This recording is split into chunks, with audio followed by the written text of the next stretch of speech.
the reason why certain people turn to philosophy, why I became a philosopher, was that since I was a little boy, I always felt that existence as such was weird. I mean, here we are. And isn't that odd? Of course it's odd. What do you mean by odd? Well, it's what's different from even. I mean, what's odd stands out. What's even lies flat. But you can't see the outstanding without the flat background. Here's the thing standing out. It's odd. Each one of you is odd. Strange, unique, particular, different.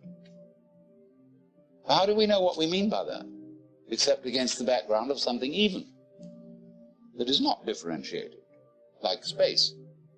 And so you get this philosophical itch. You begin to scratch your head and think about, why is that so?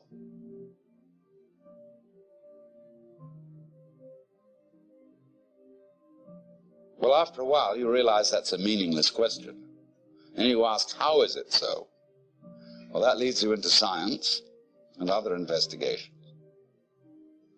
So you want to know, what is it?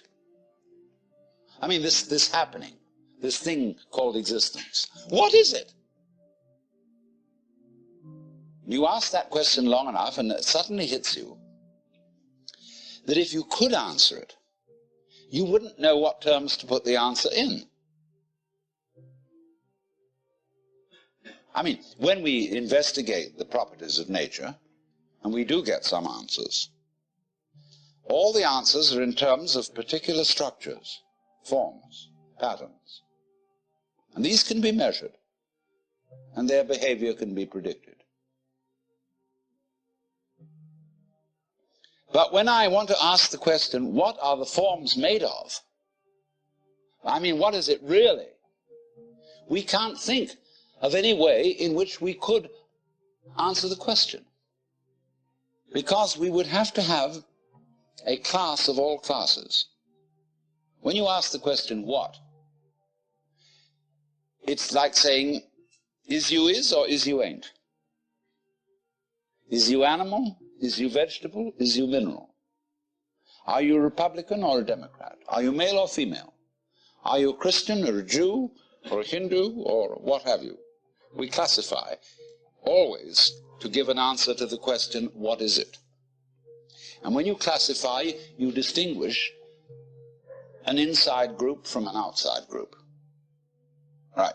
So what we want to know is, what is the group of all groups? Well, we can't imagine what the outside would be. So we can't answer the question. What is it? So the physicists finally abandoned the quest for stuff. And they gave us a description of the universe entirely in terms of form. The pattern, not the stuff. When people ask, what's the what? Yeah, but you can't do that. What's the pattern made of? Surely there mustn't be an answer to that. See, what happens is, when you turn up the microscope, all stuff turns into form. It becomes articulate. You know, the carpet looks like some sort of stuff. But when you look at it under a microscope, you will see the crystalline structure of the nylon or whatever it's made of. See? They want to know, what are those crystals made of? All right? Turn up the volume, and you'll find molecules. Turn up the volume, you find wavicles. But we think the wavicles must be of something. But of course they're not. We find the substance or stuff totally vanishes. We say, does it matter? What does that mean? Does it matter? Is it important? In other words, does it measure up to anything? Matter comes from a Sanskrit root matra, which means to measure. So from this root matra, we get, going on into Sanskrit, we get the word maya. And maya is generally translated illusion, although it also means magic, creative power. The word illusion, switch over, we get that from Latin, and that comes from the Latin ludere, to play. Let's pretend that we matter. See, the world is a musical phenomenon. Good music never refers to anything except the music itself. You don't ask Mr. Bach, Mr. Ravi Shankar, what do you mean by this music? What is it intended to express? Listen. That's the meaning. Giraffes are giraffing, trees are treeing, stars are starring, clouds are clouding, rain is raining. And if you don't understand, look at it again. And people are people. Wow.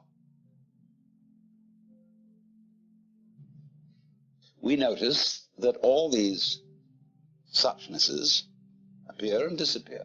They keep changing. They come and they go.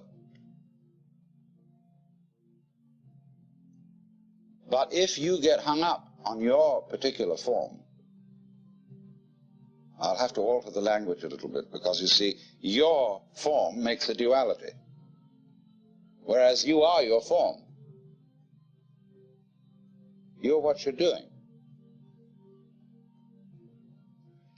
Now, you think,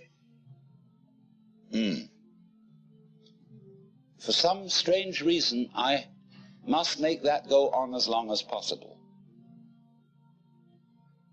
And therefore you think you have an instinct to survive. And so the only thing anybody can agree about today, so far as the discussion of ethical and moral problems are concerned, is that we ought to survive. And therefore certain forms of conduct have survival value and certain forms don't. But when you say to yourself, you must go on living, you put yourself in a double bind. Because you said to a process which is essentially spontaneous that it must happen. And the basic form of the double bind, which is imposed upon all children, is you are required to do that which will be acceptable only if you do it voluntarily. So when we say to ourselves, you must go on, the reason is, you see, that we are not living in the eternal now, where reality is. We are always thinking that the satisfaction of life will be coming later. Don't kid yourself. Which is to say, only suckers put hope in the future.